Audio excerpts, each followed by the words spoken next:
صحيت لقيت بنفس القوة إذا ما كانش أكتر. السؤال هنرجع إزاي بعد ما نموت؟ احنا هنبقى تراب، احنا هنبقى مش لقيت الموضوع بقى دخل في مشكلة عندي يعني.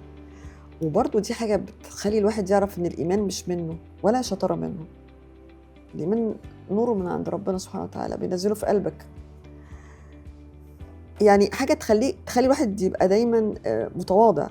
يعني أنا يمكن ساعتها كنت حاسة إن أنا فرحانة بقى واخدة جايزة وبتاع وعملت وبحثت ووصلت. لا، ده أنت ممكن بسهولة جدا فيلم يعني حتة تانية أنت خالص. فاهم ممكن تروح في حتة تانية خالص يعني. فابتديت كنت بقطع حاجة معينة، بصيت لقيت نفسي وأنا بقطعها جرحت صبعي، بس جلدة كبيرة قوي اتشالت، حتة من صبعي اتشالت.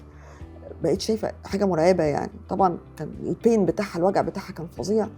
ورميت الجزء ده، رميته وبقيت حاسة ده عقاب. أول حاجة في مخي ده ربنا بيعاقبني عقاب. اللي هو ازاي تفكري كده؟ فسبحان الله بعد شوية كل ما انام واصحى ابص الاقي جلده رقيقه جدا. شوف لما الجرح بقى بيلم بتلم وتبص تلاقي الجلد اللي هو الرقيق الشفاف اللي لسه معمول. وكأن ربنا بيوريني في نفسي ازاي يقدر ان هو يرجعني تاني. سبحان الله.